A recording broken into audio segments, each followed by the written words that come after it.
Queridos irmãos e irmãs, a graça e a paz do nosso Senhor e Salvador Jesus Cristo, nós estamos aqui nessa noite reunidos para adorar ao Senhor, nós estamos aqui juntos para confessarmos os nossos pecados e também para ouvirmos a palavra do Senhor através da pregação nessa noite. Então, que você possa realmente se preparar para esse momento de culto e que você adore ao Senhor em espírito e em verdade. Hoje vai ser um pouquinho diferente, hoje a gente está sem o nosso pessoal da música, porque eles estão também em isolamento social, alguns apresentaram sintoma, então estão todos em isolamento social esse fim de semana, então hoje vai ser um culto um pouquinho diferente na parte da música.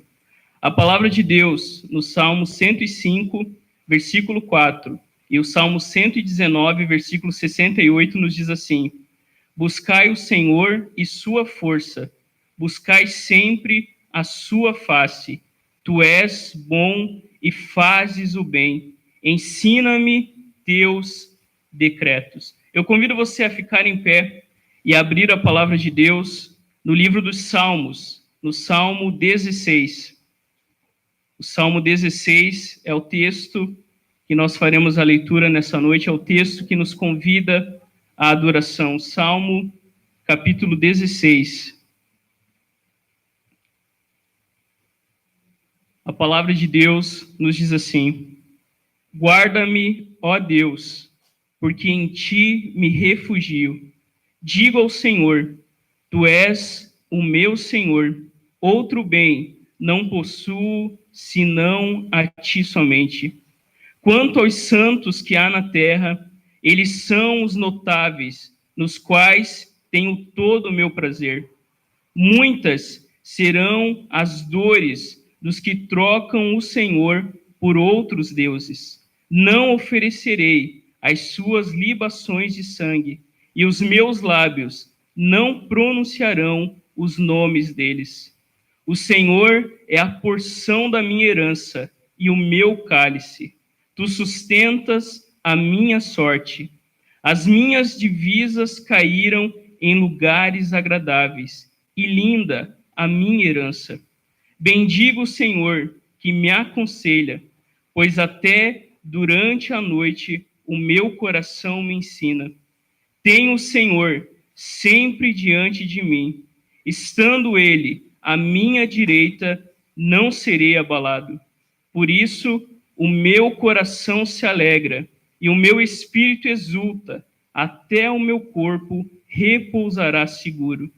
Pois não deixarás a minha alma na morte, nem permitirás que o teu santo veja corrupção. Tu me farás ver os caminhos da vida, na tua presença a plenitude de alegria, à tua direita há delícias perpetuamente. Feche seus olhos neste momento, vamos ao Senhor em oração. Pai, nós te louvamos, porque Tu és a nossa porção, Tu és a nossa herança, Tu és, ó Deus, o único digno de toda honra, de toda glória e de toda adoração. E nós estamos aqui, ó Pai, reunidos em Teu nome, Tu que és o nosso Deus, Pai, Filho e Espírito Santo.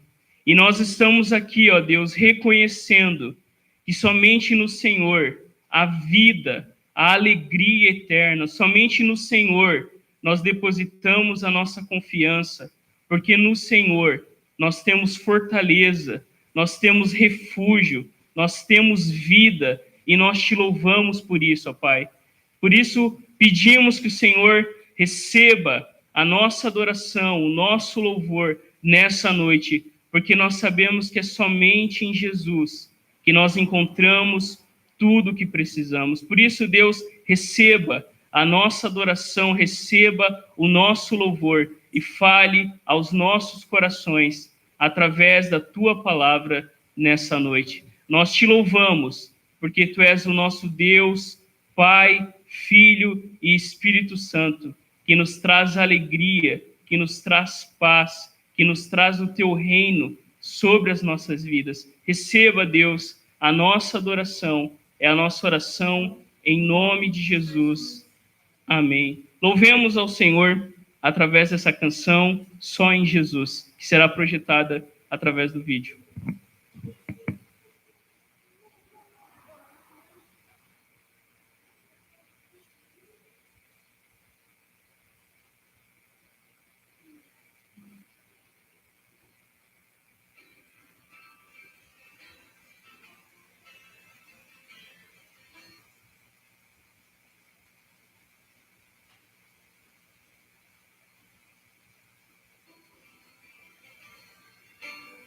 Só em Jesus minha fé está.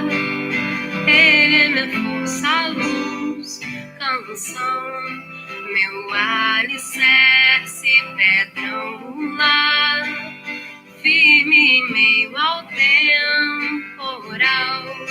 Que grande amor, profunda paz, o meu temor faz cessar.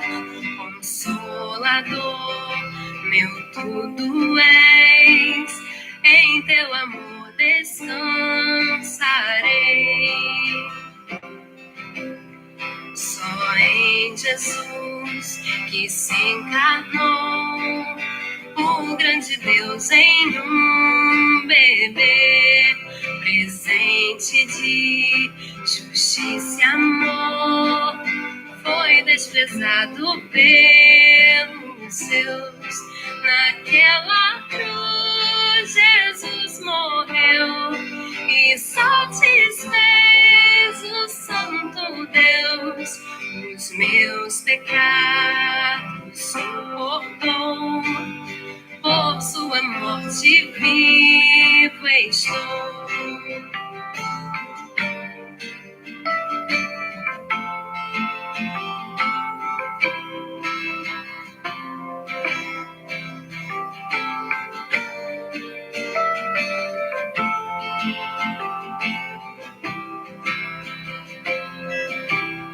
Seu corpo ali no chão ficou, a luz do mundo se apagou.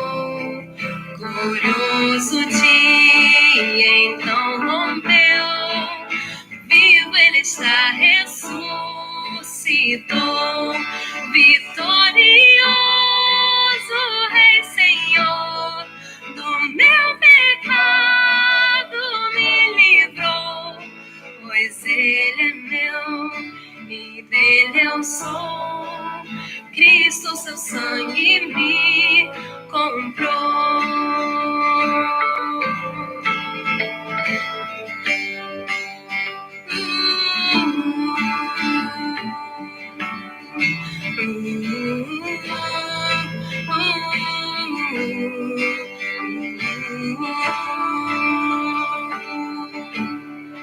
Não temo a morte, salvo fui. Este é o poder de Cristo em mim, do início ao fim da minha vida. Ele comanda o meu destino, nenhum poder do inferno irá das suas mãos me afastar, até voltar ou me chamar. Em seu poder firme estarei, até voltar ou me chamar. Em seu poder firme estarei.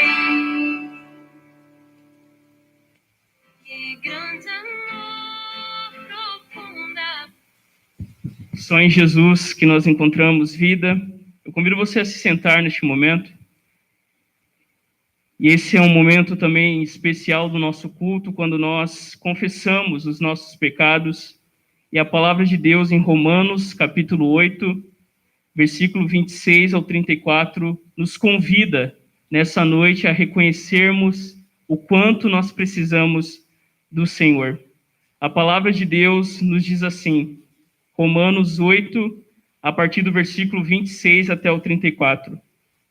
Da mesma maneira, também o Espírito nos ajuda em nossa fraqueza, porque não sabemos orar como convém, mas o próprio Espírito intercede por nós com gemidos inexprimíveis.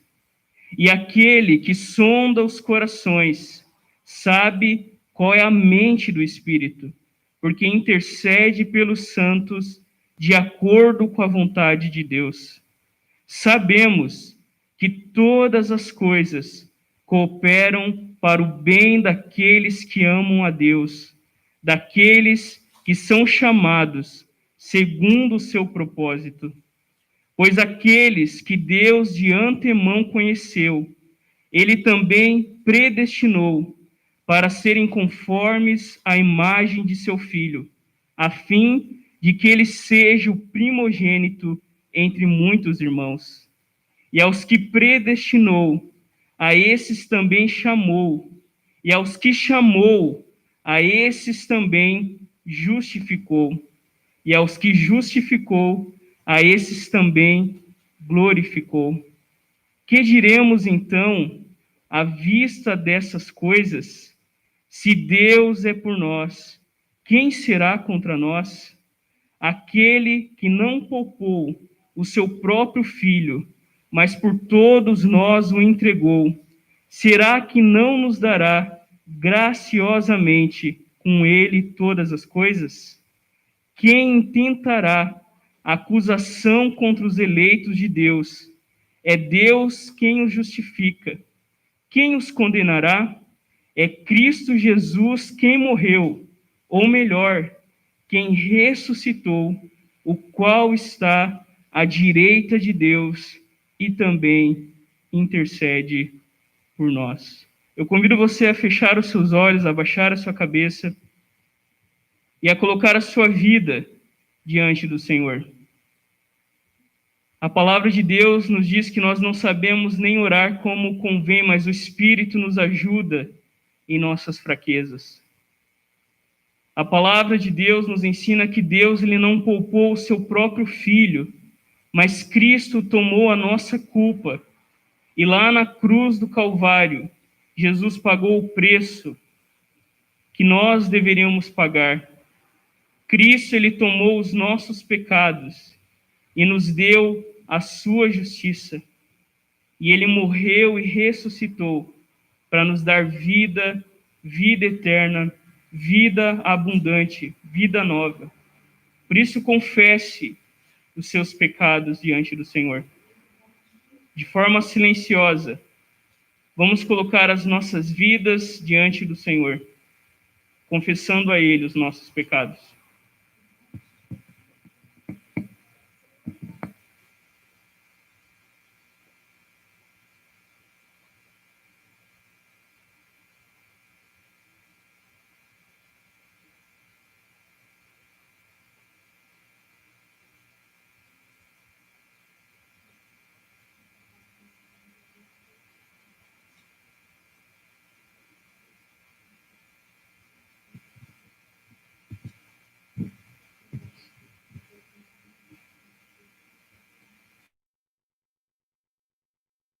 Presença, Pai, reconhecendo o pecadores que somos, Pai.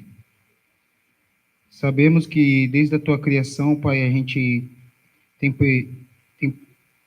pecado contra a Tua santidade, Pai. Desde a criação a gente tem desobedecido os Teus mandamentos, primeiramente com Adão e Eva, que eram nossos representantes, Pai.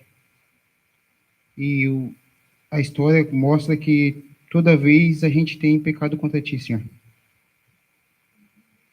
Sabemos que a gente não é merecedor do Teu amor, sabemos que a gente, mesmo tentando fazer o certo, a gente erra. Às vezes nossas intenções parecem ser boas, mas a gente sabe que não são boas, Pai. E Tu sabe de todas as coisas, Tu conhece os nossos corações, Pai. E Tu sabe de tudo, Pai. Mas eu Te agradeço, Pai, pelo Teu Filho.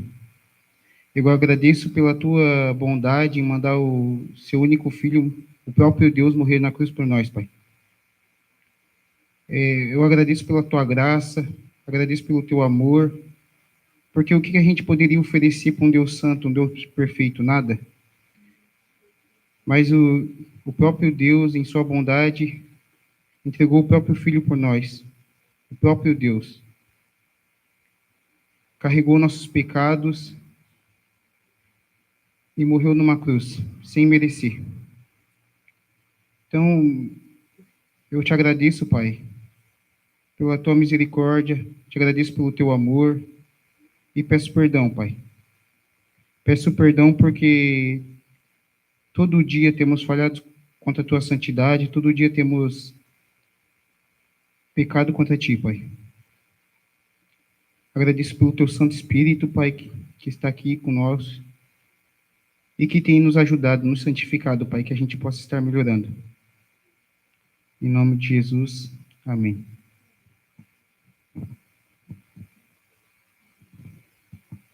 Amém, queridos.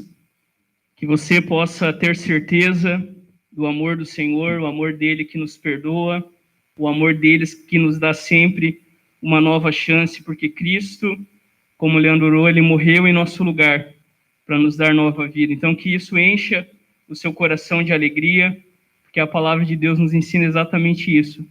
E quando nós confessamos os nossos pecados, o Senhor ele nos perdoa e nos purifica de todo o pecado. Por isso, não há culpa a carregar, mas há uma esperança viva que nós temos em Jesus. Amém? Eu convido você a abrir a palavra de Deus no livro de Atos dos Apóstolos. Atos dos Apóstolos, capítulo 2. Atos dos Apóstolos. Eu vou pedir para a Ajuda, por favor. Tem Bíblia ali atrás, se quiser dar para o pessoal que está sem Bíblia, por gentileza. Nós estamos seguindo a nossa série sobre o livro de Atos. O livro de Atos é um livro denso, é um livro muito bonito, onde nós vemos os atos de Deus, e esse é o tema da nossa série de sermões que nós temos seguido no livro de Atos. Eu convido você, então, a abrir a palavra de Deus em Atos dos Apóstolos, capítulo 2.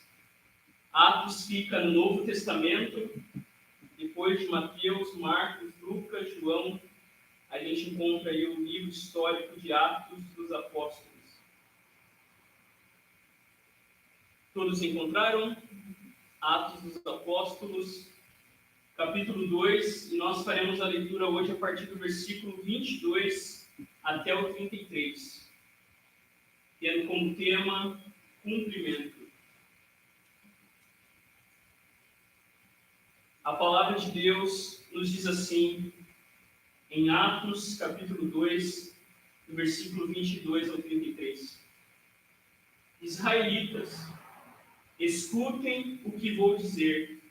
Jesus, o Nazareno, homem aprovado por Deus diante de vocês, com milagres, prodígios e sinais, os quais o próprio Deus realizou entre vocês por meio dele, como vocês mesmos sabem. A este, conforme o plano determinado e a presciência de Deus, vocês mataram, crucificando-o por meio de homens maus. Porém, Deus o ressuscitou, livrando-o da agonia da morte, porque não era possível que fosse retido por ela. Porque Davi fala a respeito dele, dizendo: eu sempre via o Senhor diante de mim, porque ele está à minha direita, para que eu não seja abalado. Por isso, o meu coração se alegra e a minha língua exulta. Além disto, também a minha própria carne repousará em esperança.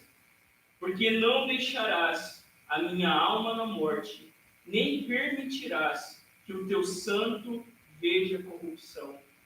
Fizeste-me conhecer os caminhos da vida e me encherás de alegria na tua presença. Irmãos, permitam-me falar-lhes claramente a respeito do patriarca Davi.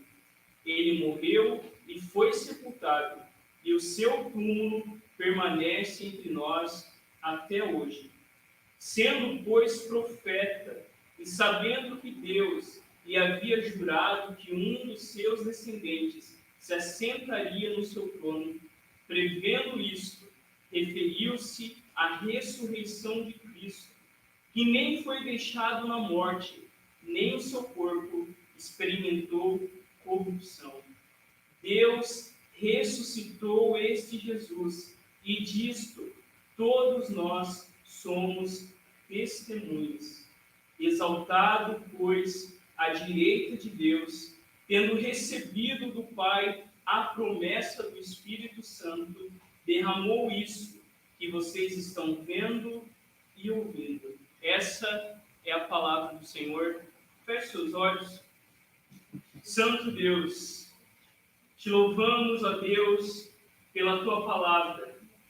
Te louvamos, ó Deus, pela oportunidade que temos de, nessa noite, abrirmos a Bíblia e ouvirmos a tua voz falando aos nossos corações. Ó Deus, que o Senhor fale profundamente, verdadeiramente, de forma realmente profunda aos nossos corações. Que Cristo Jesus seja revelado, que a tua igreja olhe para o texto e encontre Jesus saltando aos seus olhos. E que eu venha, ó Deus, me esconder tão somente atrás da cruz de Cristo Jesus. Que as palavras dos meus lábios e a meditação do meu coração sejam agradáveis na tua presença, Senhor, rocha minha e redentor meu. Por Cristo Jesus nós oramos. Amém. Amém. Queridos, o tema do nosso sermão nessa noite é o cumprimento. No domingo passado nós falamos sobre a profecia e hoje o tema é o cumprimento. E antes de entrarmos no texto, talvez uma das maiores decepções que nós passamos na vida é quando alguém nos promete algo e não cumpre. Já aconteceu com você? Alguém prometer alguma coisa e, de repente, na hora H, você fica com uma expectativa muito grande que aquela promessa será cumprida e, de repente, você leva um golo. O seu mundo desaba, você se sente traído, indignado, frustrado. Ou você já fez alguma promessa e você quebrou essa promessa? A promessa, não sei se você faz essas promessas, mas a promessa de perder aqueles quilinhos a mais, de acordar mais cedo, de talvez ter uma rotina mais organizada, de diminuir o tempo nas redes sociais, a promessa de não chegar mais atrasado nos seus compromissos. Se você se lembrar, a gente faz uma listinha de resoluções no começo do ano e nós já perdemos metade do ano. Metade do ano já foi. E muitas vezes essa nossa lista de resoluções no final do ano vira uma lista de lamentos. Não é assim? Todas as promessas que nós fizemos, né? E de repente, quando nós vemos, nós quebramos aquela promessa. Queridos, a verdade é que nós quebramos muitas promessas desde que fomos lançados fora do Jardim do Éden. O próprio Adão e Eva quebraram a primeira promessa quando desobedeceram a Deus, mas não o Senhor.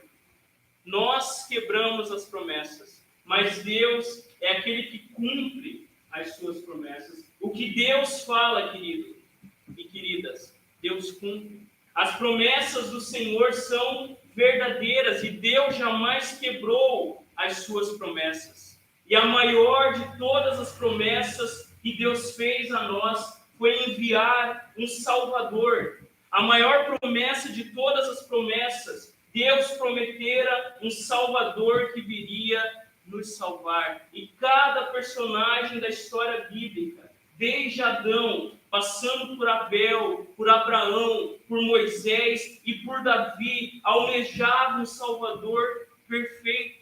A promessa de que alguém viria e nos salvaria dos nossos pecados. A promessa bíblica de que eu e você precisamos de um rei perfeito, mais perfeito que Davi. Alguém, queridos, que nos governe e que nos proteja. Eu e você precisamos de um profeta perfeito, maior que Moisés, maior que todos os profetas, que nos guie na vontade de Deus e que confronte a nossa idolatria.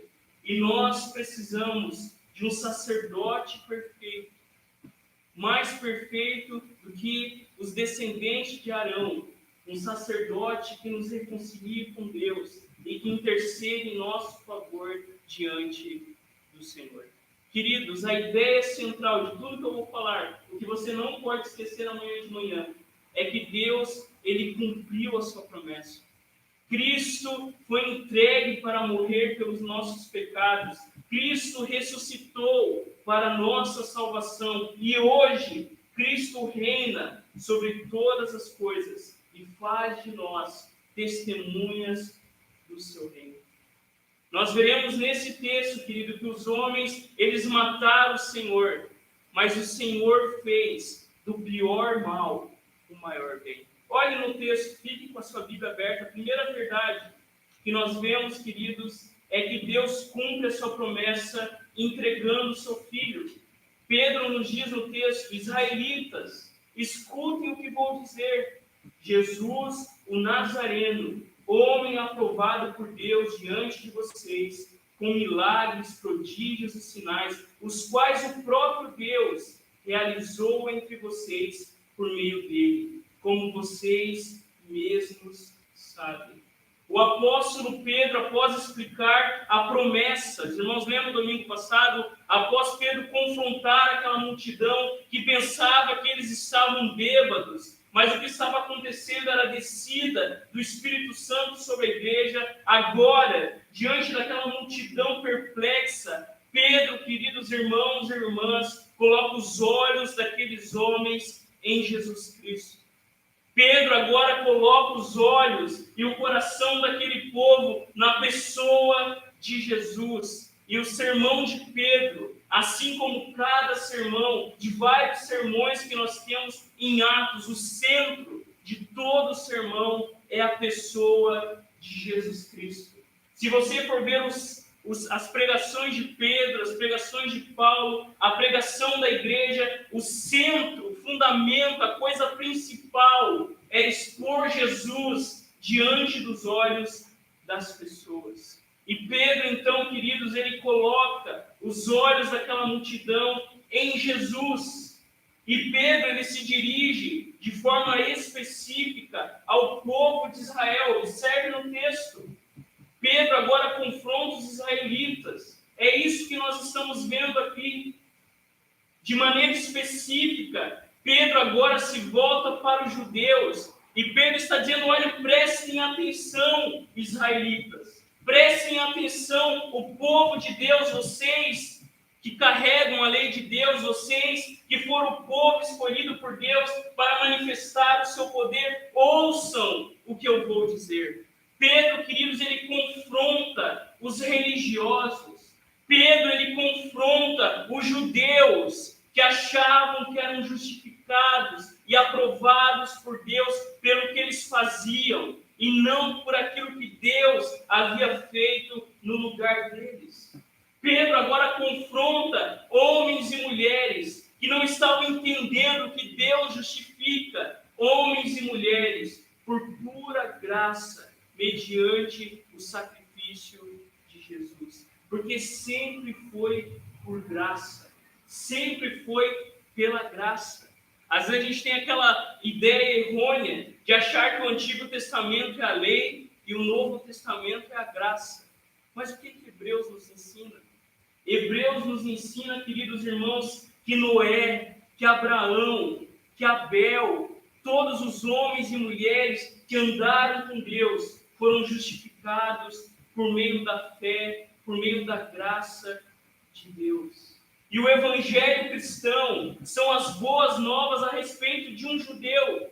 E esse evangelho que hoje nós pregamos, que hoje nós amamos, foi pregado por judeus para judeus. E não foi isso que Jesus disse quando encontrou a mulher samaritana. quando eles entram ali numa discussão teológica sobre adoração, se eles deveriam adorar no Monte de Jerusalém ou no Monte de Gerizim, Jesus fala: vocês samaritanos adoram o que não conhecem, nós adoramos o que conhecemos, pois a salvação vem dos judeus. O que Jesus quer dizer com isso? Que a salvação vem dos judeus. Jesus estava dizendo que a salvação viria por meio dele, e ele era descendente dos judeus. E ao anunciar, queridos, o evangelho aos judeus, Pedro e a igreja estavam proclamando que as escrituras do Antigo Testamento tinham sido cumpridas. As promessas tão esperadas no Antigo Testamento se tornaram realidades na pessoa de Jesus de Nazaré. Por isso a igreja ela olhava para o Antigo Testamento para mostrar que o Messias esperado tinha chegado, e esse Messias era Jesus Cristo, o Filho de Deus. Porque é isso que Pedro faz, observe no texto. Pedro ele apresenta Jesus de Nazaré, o homem aprovado por Deus diante de vocês. Queridos, olhe bem para isso. Nós somos aprovados por Deus não pela nossa entrega, não pelo que fazemos. Nós não somos salvos por Deus ao entregar o nosso coração. Isso são consequências de uma entrega maior e de uma aprovação muito maior. Nós somos aprovados por Deus por causa desse homem, o único homem aprovado por Deus em toda a história por sua obediência foi Jesus Cristo. O único homem em toda a história que Deus olhou e teve prazer e não encontrou pecado foi Jesus. O único homem que foi salvo por obedecer à lei foi Jesus. E agora nós, que somos pecadores, quando nos achegamos com fé e arrependimento, nós somos justificados por meio de Jesus de Nazaré, aquele que guardou a lei, aquele que nunca pecou, o segundo Adão, que diferente do primeiro Adão, não virou as costas para Deus, mas viveu uma vida de obediência a Deus até a morte e morte de cruz. E como Jesus foi aprovado, irmãos, olhem no texto, aprovado por Deus diante de vocês, com milagres, prodígios e sinais, os quais o próprio Deus realizou entre vocês por meio dele. Não é isso que Nicodemos, quando se aproxima de Jesus, tarde da noite, ele chega lá e ele diz: olha, mestre, sabemos que ensinas da parte de Deus, pois ninguém pode realizar os sinais milagrosos que está fazendo se Deus não estiver com você. Queridos, Deus ele confirma, Deus ele aprova Jesus e ele dá evidências disso por meio dos milagres, por meio dos prodígios, por meio dos sinais que o Senhor Deus realizava através de Jesus. Queridos, os milagres de Jesus não devem ser entendidos fora da sua missão redentora. Quando a multidão começava a ver Jesus apenas como um milagreiro, como alguém que ia resolver todos os seus problemas, Jesus ele saía daquele lugar e ia para outra banda. Porque Jesus sabia, queridos irmãos e irmãs, que os milagres, eles não tinham fim neles mesmos, mas os milagres existiam para apontar a obra redentora de Jesus no mundo. Os milagres de Jesus não eram fim em si mesmo, mas eram provas incontestáveis de que o reino de Deus havia chegado. E quando João Batista, o primo de Jesus, está preso, ele tem um fim trágico. E em aparente falta de fé, João Batista está lá preso. E ele manda os seus discípulos perguntarem para Jesus: você é aquele que estava para vir ou devemos esperar outro? João, no momento aparente de falta de fé, ele pergunta: você é o Messias? Você é o grande rei que estávamos esperando? E o que Jesus responde aos discípulos de João? Voltem e anunciem a João o que vocês estão ouvindo e vendo. os cegos veem, os coxos andam, os leprosos são purificados, os surdos ouvem, os mortos são ressuscitados, e aos pobres está sendo pregado o evangelho do reino dos céus. Ao começar, queridos, a pregar e a curar, Jesus estava estabelecendo o reino de Deus neste mundo. E quando Jesus envia os discípulos de volta para João, Jesus estava dizendo: eu sou o Messias.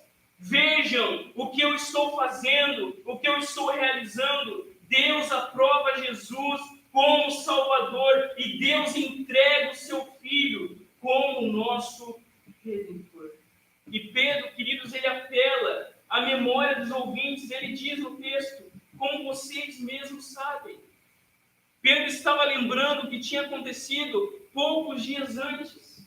Muitos daquela multidão que estava ali conheciam bem o que Pedro estava dizendo. Muitos, queridos, tinham ouvido e visto os milagres maravilhosos de Jesus. Muitos dos que estavam ali haviam comido dos 5 pães e dos 2 peixinhos que Jesus multiplicou. E muitos dos que estavam ali, alguns dias atrás, estavam dizendo: crucificam, crucificam, crucificam. E agora Pedro, ele expõe Jesus. Ele diz que Deus cumpre a sua promessa ao entregar Jesus para morrer por eles. Mas olha o verso 23. Queridos, Jesus foi morto conforme o plano determinado e a presciência de Deus. Vocês o mataram, crucificando-o por meio de homens maus. Havia, queridos irmãos e irmãs, um plano determinado por Deus antes do mundo existir. Deus, ele já tinha um plano. A morte de Jesus não foi um acidente. A morte de Jesus não foi promovida pela religião ou pelo governo da época, mas Deus, em sua soberania, fez isso através de homens maus que crucificaram Jesus. Como o pastor Sproul nos ensina, aqui, queridos, nós vemos outro maravilhoso exemplo da doutrina da concordância, o qual é crucial para o nosso entendimento da providência de Deus ou como Deus governa o nosso mundo.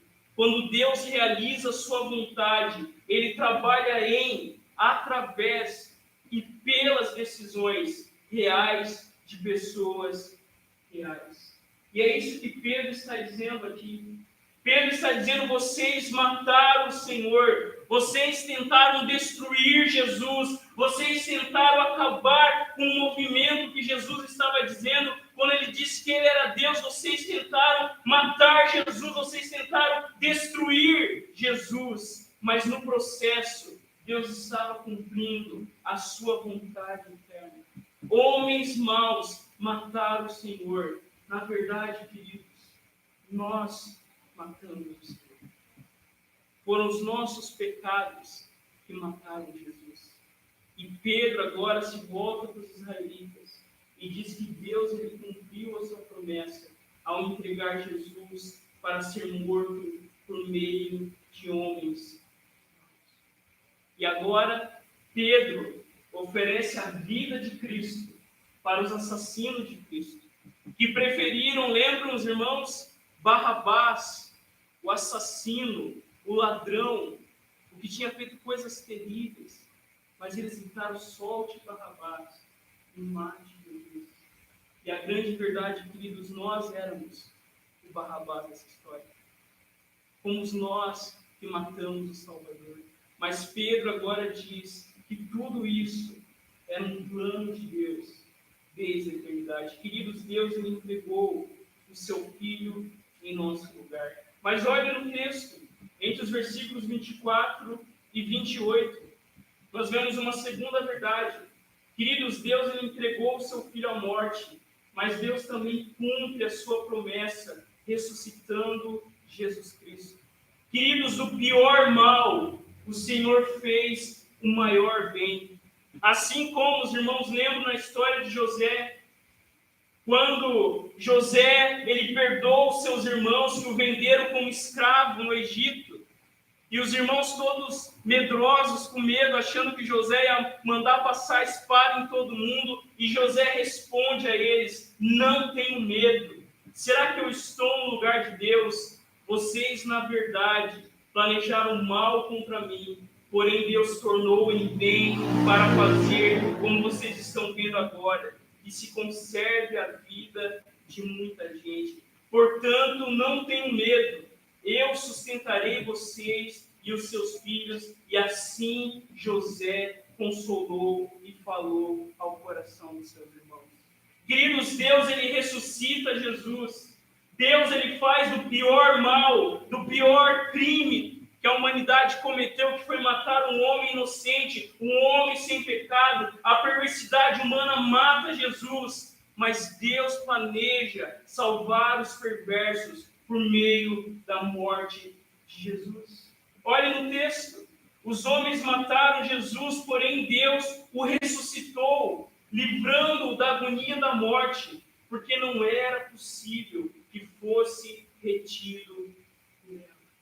Queridos, Deus levantou Jesus dos mortos. Deus, ele ressuscitou o Senhor Jesus. Jesus, ele se humilhou, ele foi obediente até a morte, e morte de cruz. Ele, como uma ovelha muda diante dos seus tosqueadores, ele não abriu a boca, mas ele foi subindo, e ele foi humilhado, e ele foi cuspido, e por isso Deus exaltou Jesus e lhe deu um nome que está acima de todo nome, para que ao nome de Jesus se dobre todo o joelho, nos céus, na terra e debaixo da terra, e toda língua confesse que Jesus Cristo é o Senhor, para a glória de Deus Pai. Pedro, queridos, ele não olha para a ressurreição de Jesus como algo impossível. Pedro, ele não olha para a morte e vê como impossível Jesus levantar dos mortos. Não, olha no texto. Pedro está dizendo que era impossível que ele fosse detido por ela. Pedro, queridos, ele não olha para a ressurreição de Jesus como algo impossível, mas Pedro, ele olha para a morte e a vê como incapaz de deter Jesus, o homem perfeito, o Senhor sem pecado. Pedro, queridos irmãos e irmãs, ele olha não para a ressurreição como algo não natural, mas ele olha para a morte como algo não natural. Porque a ressurreição de Jesus foi uma coisa natural num mundo marcado pela morte e pelo pecado. Queridos, assim como os milagres de Jesus eram as únicas coisas naturais em um mundo marcado pela morte, Pedro estava dizendo, queridos, não era possível que Jesus ficasse morto. Era impossível que Jesus não viesse à vida, porque ele morreu sem pecado. Ele nunca pecou. E quando nós olhamos aqui no texto, é exatamente isso que o salmo que nós iniciamos o culto está dizendo. Jesus, ele não foi deixado à morte porque Deus o levantou da morte, porque era impossível que um justo morresse e não fosse ressuscitado pelo Senhor. Aqueles homens maus achavam que estavam destruindo a vida de Jesus, mas na verdade eles estavam cumprindo a vontade de Deus. Não é isso, queridos, principalmente para as crianças, para os adolescentes. Eu sempre falo das Crônicas de Nárnia para vocês assistirem, que é muito legal. Há uma cena em As Crônicas de Nárnia, quando o Edmundo ele trai os seus irmãos e o Aslan ele entrega a sua vida no lugar de Edmundo. Ele entra com a rainha branca, a rainha má, a feiticeira branca, dentro da cabana do Aslan. E ele sai de lá e ele fala, a rainha ela perdoou Edmundo, mas na verdade o Aslan deu a sua vida no lugar do Edmundo. E quando o Aslan vai lá, ele entrega a sua vida, ele volta à vida, porque nem a rainha má, nem a feiticeira branca conhecia a magia mais profunda. E qual que é a magia mais profunda aqui? Aquele que dá a sua vida pelos seus amigos, a tem de volta. Assim como Aslan entregou a sua vida, no lugar de imundo ele teve a sua vida de volta, Jesus também recebeu a sua vida de volta, porque a morte não poderia deter o autor da vida. E aqui na cruz, queridos, é o lugar onde Deus demonstra o seu poder. Na cruz, em aparente derrota, na cruz, em aparente vergonha, é na cruz que Deus mostra o seu poder, e é na cruz que Deus destrói todos os seus inimigos. É na cruz que Deus destrói o poder do pecado, o poder do mal e o poder do diabo. É na cruz que Deus derrota a morte. Mas olha aqui os versículos 25 e 28. Pedro, então, queridos, ele volta a sua atenção para o rei Davi. Ou melhor, para alguém maior que o rei Davi. O versículo 25. Porque Davi fala a respeito dele, dizendo: eu sempre vi o Senhor diante de mim, porque Ele está à minha direita, para que eu não seja abalado. Por isso, o meu coração se alegra, e a minha língua exulta. Além disto, também a minha própria carne repousará em esperança, porque não deixarás a minha alma na morte, nem permitirás que o teu santo veja corrupção. Fizeste-me conhecer os caminhos da vida, e me encherás de alegria na tua presença. Queridos, foi com esse salmo que nós iniciamos o culto hoje. E de forma profética, como nós vamos ver um pouquinho mais para frente, Davi, queridos, em muitos salmos, ele se alegra na promessa do Santo de Israel, que não seria abandonado na morte e não sofreria corrupção. Davi, ele fala sobre alguém que está à direita de Deus, alguém que a sua carne não fica na corrupção, não fica debaixo da terra. Davi fala sobre alguém que conhece os caminhos da vida e alguém que se alegra na presença do Senhor. Esse salmo, queridos, é o salmo de um homem que coloca sua fé no Deus que não abandona o seu povo, porque Deus é Deus de vivos e não de mortos. Esse salmo é o salmo que alegra o nosso coração como cristãos, porque sabemos que a morte não é o fim. A morte não é a resposta final, mas a morte, queridos irmãos e irmãs, um mal horrível. Desse mal horrível, Deus faz da morte um meio para nós estarmos para sempre com Ele. Esse salmo que Davi escreve 1000 anos antes é de um homem que está jubiloso e cheio de certeza que não será abandonado no Seol, que não será abandonado no mundo dos mortos, que não será abandonado no inferno. E esse salmo de Davi aponta para essa esperança que nós temos. Você morre, mas você não fica morto. Mas de maneira, queridos, messiânica, de maneira cristológica, Pedro entende que Davi estava sendo profeta, e esse salmo foi a oração de Jesus. Jesus, ele sabia que Deus estava com ele em cada momento da sua vida. E Jesus sabia que quando ele, queridos irmãos e irmãs, dissesse na cruz: Pai, em tuas mãos entrego o meu espírito, e ele morresse, Jesus tinha esperança que Deus não o abandonaria. Era essa esperança que nutria o coração de Jesus, a esperança de Davi e de todos os santos e santas, homens e mulheres de Deus, desde o Antigo Testamento, está baseado na ressurreição do Senhor. Porque Deus ressuscitou Jesus, todos os que morrem, crendo nele, também ressuscitarão. E Deus, queridos, ele cumpre a sua promessa, ressuscitando Jesus. E a ressurreição de Jesus é a prova irrefutável de que Deus não abandona o seu povo. Quando Deus ele cumpre a sua promessa, ressuscitando Jesus, queridos, mesmo em meio às piores pandemias, mesmo diante das piores guerras, mesmo diante de coisas terríveis que estão para vir sobre este mundo, nos últimos dias nós acompanhamos chineses, cristãos chineses, que estavam sendo perseguidos por serem cristãos. E eles tinham que ou deixar de ser cristão, ou o governo cortava lá uma ajuda que eles recebiam. E na China, queridos, é onde o cristianismo mais cresce.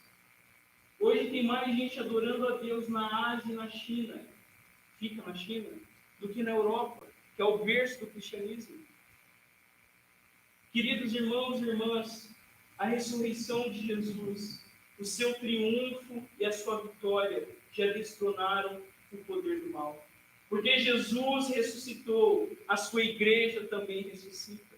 E nas palavras de Chesterton, queridos, o cristianismo morreu várias vezes, mas ressuscitou outras tantas, porque Deus sabe o caminho para escapar do sepulcro. A igreja já quase morreu, a igreja já quase desapareceu da face da terra. Mas assim como Elias lamentando aos irmãos, lembram? Pô, só ficou eu, Senhor, te adorando.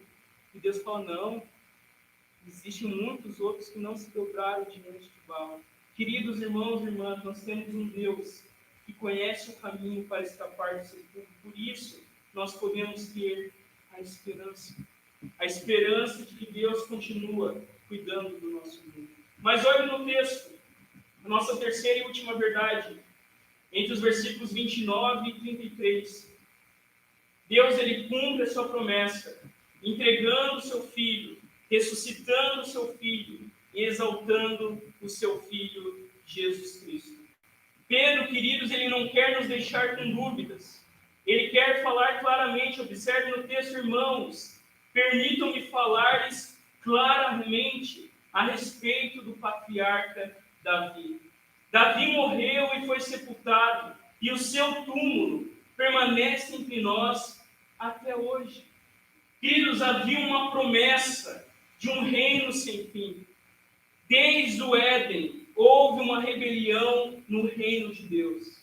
Na criação, o Senhor era o grande rei de todo o universo. E nós, os seres humanos, criados à imagem e à semelhança de Deus, éramos homens e mulheres que carregavam em nós, debaixo da autoridade de Deus, a mesma criatividade, a mesma autoridade que Deus tinha para cultivarmos a criação e para desenvolver os potenciais dessa boa criação através da cultura. Quando Deus criou os seres humanos, Deus não criou os seres humanos robôs, mas Deus criou homens e mulheres livres no Jardim do Éden para serem vice-regentes do seu reino no mundo. E é por isso que Deus fala para Adão e Eva, vão, cultivem a terra, façam essa terra crescer, tenham filhos, se multipliquem, façam cidades. O plano de Deus é que o Jardim do Éden fosse o mundo todo, e não só um jardinzinho, lá perto das terras, onde hoje é o Iraque. E Pedro, queridos, está dizendo que Davi era esse homem, que todo o povo de Israel nutria essa esperança. Davi era o patriarca, e havia uma promessa de um reino sem fim, um reino davídico sem fim. E nós lemos em Samuel, quando o Senhor faz aliança com Davi, o Senhor diz assim, a minha misericórdia não se afastará do teu descendente, como a retirei de Saul, a quem tirei de diante de você. Quanto a você e a sua casa, o seu reino serão firmados para sempre diante de mim. O seu trono será estabelecido para sempre. Essa era a esperança do povo de Israel. E é nisso que Pedro vai tocar. Os israelitas estão ali ouvindo Pedro pregar, e Pedro fala, olha, o túmulo de Davi está aqui. Até hoje, vocês vêm visitar o túmulo de Davi até hoje. O pessoal visita o túmulo do rei Davi. Davi está morto. Então, se Davi está morto, ele não pode estar falando dele mesmo. Mas Pedro diz que, como profeta, Davi estava falando de Jesus. Observe o versículo 30. Pedro, queridos irmãos e irmãs, estava dizendo que Davi, como profeta, não estava falando dele, mas estava falando de um dos seus descendentes, que se assentaria no seu trono. E Pedro diz que Davi estava falando sobre a ressurreição de Cristo, que nem foi deixado na morte, nem o seu corpo experimentou corrupção. Queridos, Davi ele não cumpre ele próprio as palavras desse salmo, mas de forma profética, Davi estava falando de outra pessoa. Davi ele era rei de Israel, mas como profeta, ele olhava para frente e ele sabia, queridos irmãos e irmãs, que haveria uma pessoa da sua descendência cujo reino não teria fim. Davi, de forma profética, fala sobre Jesus, o seu descendente, que não ficaria morto. Se você perguntar para um muçulmano aonde está Maomé, ele vai dizer: Maomé continua morto. Aonde está Buda? Buda ele continua morto. Aonde está Confúcio? Confúcio continua morto.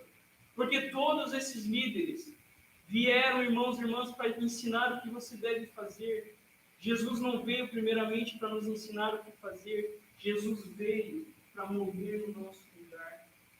Jesus veio não para nos ensinar o caminho para chegar a Deus. Jesus veio para Ele mesmo trilhar o caminho que nos leva a Deus.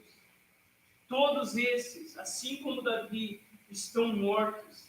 Mas Jesus de Nazaré, o rebento de Davi, aquele que guardou a lei, aquele que cumpriu a lei, aquele que foi verdadeiramente um rei segundo o coração de Deus e nunca ficou espiando na janela pecado, aquele que nunca pecou, esse, queridos irmãos e irmãs, se senta no trono de Deus. Porque é isso que Pedro diz, observe o finalzinho aí, o 32 e 33. Deus, ele ressuscitou esse Jesus. E disto todos nós somos testemunhas. Jesus está exaltado à direita de Deus, tendo recebido do Pai a promessa do Espírito, derramou isso que vocês estão vendo e ouvindo. Queridos, a igreja agora testemunha a ressurreição. A igreja agora pode ir, mesmo diante da perseguição, mesmo diante da pandemia, porque Cristo está exaltado à direita de Deus. E ao subir aos céus, Jesus enviou o Espírito Santo, que é derramado sobre toda a igreja, e é o Espírito que nos capacita a sermos testemunhas do Senhor. Nesse último versículo, nós vemos a Trindade, pode observar no texto, presente no cumprimento da obra da redenção. Cristo está exaltado ao lado direito de Deus o Pai, e o Espírito Santo é derramado. Assim como na grande comissão, nós recebemos uma ordem de fazermos discípulos, pois toda a autoridade está nas mãos de Jesus. Jesus está exaltado sobre toda a criação, e a exaltação de Cristo consiste quando ele ressurgiu dos mortos, quando ele subiu aos céus, ele entrou no céu e ele se sentou, o homem Jesus, a um homem humano, de carne e osso, sentado do lado do trono de Deus, e ele virá com poder e grande glória para julgar todas as coisas. Queridos, percebam isso. Uma igreja cheia do Espírito Santo. Percebam o Pentecostes? Somos luzes. E às vezes a gente acha que igreja pentecostal, uma igreja cheia do Espírito Santo, é uma igreja com barulho. Mas olha o que Pedro faz. Toda a atenção do Espírito Santo não é nele. Uma igreja cheia do Espírito Santo é uma igreja que apresenta Cristo. O Cristo que foi entregue por Deus. O Cristo que ressuscitou por Deus. E o Cristo que hoje é exaltado sobre todas as coisas. Queridos, 3 aplicações breves para a nossa vida, para a gente colocar em prática. A primeira aplicação: perca a sua vida. O chamado de Jesus é você perder a sua vida. Porque ele nos diz assim em Mateus: então Jesus disse aos seus discípulos, se alguém quiser acompanhar-me, negue-se a si mesmo, tome a sua cruz e siga-me. Pois quem quiser salvar a sua vida, a perderá. Mas quem perder a sua vida, por minha causa, a encontrará. Pois que adiantará o homem ganhar o mundo inteiro e perder a sua alma? Ou o que o homem poderá dar em troca de sua alma? O chamado de Jesus é vir e morrer. O chamado de Jesus, queridos irmãos e irmãs, assim como ele deu a sua vida por nós, agora o nosso chamado é dar a nossa vida pelos nossos irmãos. O chamado do Senhor é venha e morra. O chamado de Deus não é mais a minha vontade. E como Francis Schaeffer, um dos maiores teólogos do século XX, ele afirma, ortodoxia bíblica sem compaixão é certamente a coisa mais feia deste mundo. Uma igreja cheia do Espírito Santo é uma igreja que tem compaixão das pessoas. Uma igreja cheia do Espírito Santo é uma igreja que entrega a sua vida, assim como Jesus entregou a sua vida por nós. Agora nós devemos servir os nossos irmãos e as nossas irmãs. E como a gente perde a vida? Queridos, amando mais, servindo mais, pensando menos em si. O problema do ser humano desde o Éden é o amor, como Santo Agostinho diz, é o amor desproporcional. Nós amamos demais a nós mesmos, mas o chamado de Deus é amarmos a Ele sobre todas as coisas. Assim a gente vai amar cada coisa na medida certa. Uma segunda aplicação, perca a vida, mas encontre a verdadeira vida. Homens e mulheres encontraram a verdadeira vida quando morreram para si e foram ressuscitados para uma nova vida. E João Calvino, nas suas Institutas, ele dá uma bronca, e eu quero dar essa bronca também em todos nós aqui. Ele diz assim nas Institutas: nessa altura, devo dirigir a palavra àqueles que, não tendo nada de Cristo, exceto o título, entretanto, querem ser reconhecidos como cristãos. Que atrevimento deles, querem gloriar-se em seu sacro santo nome, pois só tem relação de amizade com Cristo aqueles que o conhecem verdadeiramente mediante a palavra do Evangelho. Pois bem, o apóstolo Paulo nega que alguém possa receber o correto conhecimento de Cristo, a não ser aquele que aprendeu a despojar-se do velho homem, que se corrompe segundo as concupiscências do engano, sendo então revestido do novo homem. Queridos, falsos crentes são uma tragédia para a igreja. E hoje nós sofremos com pessoas que não entendem, que não compreendem que fomos nós que matamos o Senhor. Eu matei.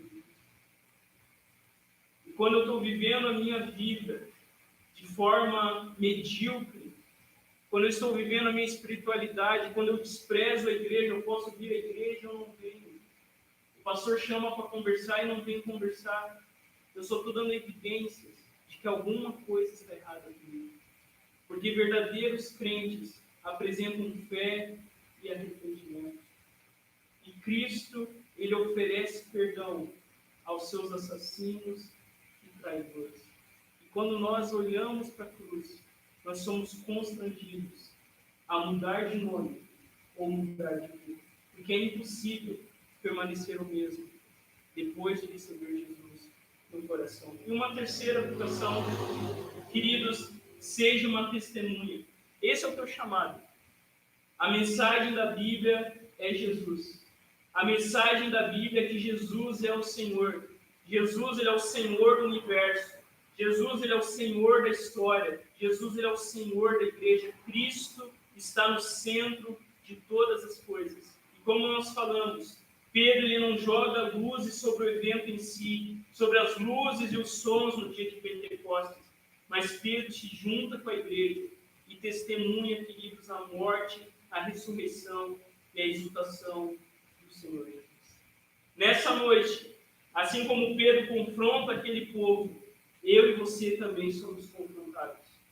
Nós matamos o Senhor. Foram os nossos pecados que prenderam Jesus na cruz. Mas Jesus oferece perdão aos seus inimigos. E todos aqueles que em arrependimento e fé se chegam a Ele são recebidos não com as suas mãos cheias de ira, mas com as suas mãos amorosas, que oferece perdão a todo aquele, como nós vimos no domingo passado, porque todo aquele que invocar o nome do Senhor será salvo. Feche seus olhos. Cristo está no seu trono. Contemple o Rei. Pai, nós te louvamos pela tua palavra e pedimos que o Senhor continue falando aos nossos corações. Te louvamos, a Deus, porque o Senhor entregou Jesus para morrer em nosso lugar. E o Senhor entregou, não como nós já éramos teus amigos, mas a tua palavra nos ensina que Cristo foi entregue quando nós ainda éramos pecadores, quando nós ainda éramos inimigos teus, quando nós ainda estávamos em rebelião contigo. Mas Cristo veio até nós. Ele viveu uma vida perfeita. Os milagres apontavam isso. Ele ressuscitou dos mortos, e essa é a esperança da nossa fé. Essa é a fé que vencerá o mundo. A fé de que Jesus é o Filho de Deus, e todo aquele que crê nele também tem vida em seu nome. Ó Deus, que nós possamos olhar para o Cristo vitorioso, o Cristo exaltado, e que o nosso coração seja constrangido a sermos homens e mulheres que amem o Senhor acima de todas as coisas. Ó Deus, se há em nós ainda algo que tem ferido o teu coração, nós te pedimos, Senhor, tem misericórdia de nós. Coloque os nossos olhos na tua cruz e que o teu amor nos constranja a vivermos cada dia amando o Senhor e entregando a nossa vida pelo teu reino. Fica conosco, Deus. É a nossa oração em nome de Jesus. Amém. Amém. Queridos, nós vamos ter uma canção neste momento. E você que veio preparado pode também entregar o seu dízimo, a sua oferta. Você que está em casa também está nos acompanhando, pode nos procurar durante a semana. Adore ao Senhor através dessa canção que nos diz que o Senhor está no seu trono. Fiquemos em pé, vamos nos colocar em pé e vamos cantar essa canção que será projetada ali. Adore ao Senhor com a sua vida.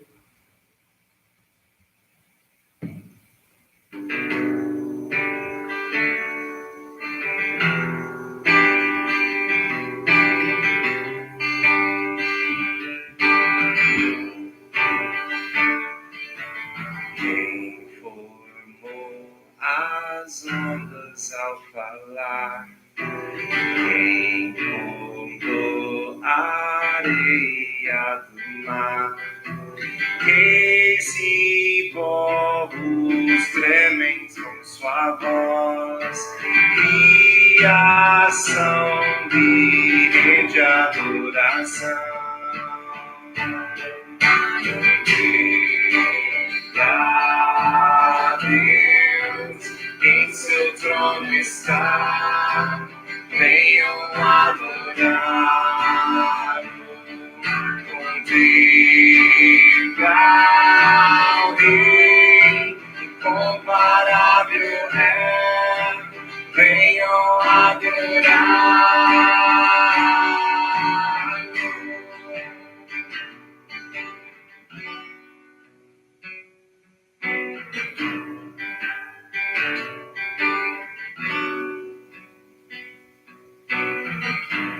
Já deu conselho ao Senhor, quem questiona o que ele falou?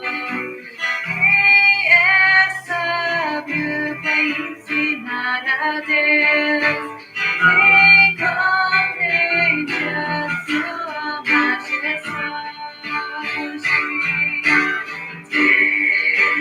Pra Deus, em seu trono está, venham adorá-lo.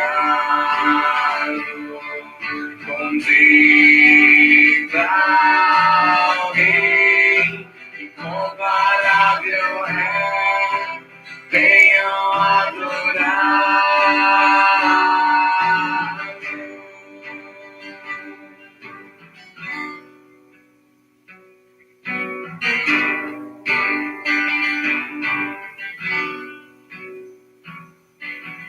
Quem sofreu os cravos em suas mãos, quem levou o mal do pecador, Jesus Cristo, humilde a perecer, triunfou e reina com poder. Pra Deus em seu trono está, venham adorá-lo, contemplar o Rei, comparável é, venham adorá-lo.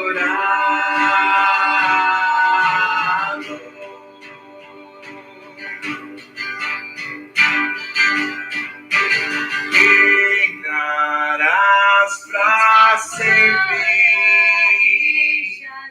reinarás pra sempre, reinarás pra sempre, reinarás pra sempre. Pra Deus em seu trono está, venham adorá-lo, contemplar o Rei, incomparável é, venham adorá-lo.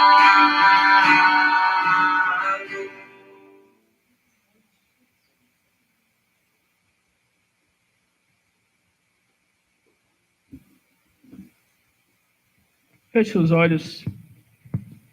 Senhor, nós queremos sair daqui contemplando o Rei, porque o Senhor está no seu trono. É isso que a tua palavra nos ensina. Assim como Isaías, que teve a visão do Senhor no ano da morte do rei Uzias, eu vi o Senhor. Os tronos deste mundo estão debaixo do teu trono, ó Deus. E o teu trono nunca está vazio, porque o Senhor reina sobre todas as coisas.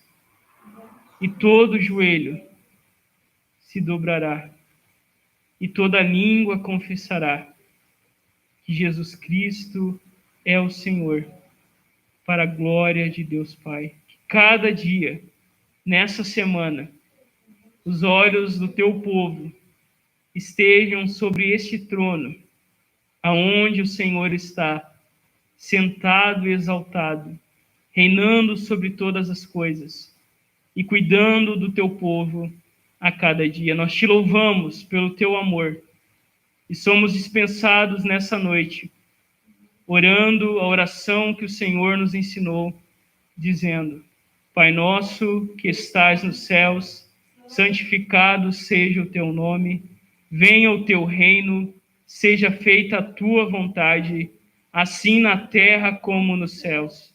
O pão nosso de cada dia nos dai hoje, perdoa as nossas dívidas, assim como nós perdoamos aos nossos devedores, e não nos deixes cair em tentação, mas livra-nos do mal, pois teu é o reino, o poder e a glória para sempre. Amém. Amém. Eu convido você a se sentar um pouquinho, abaixar a sua cabeça e meditar em cada ato, em cada parte deste culto.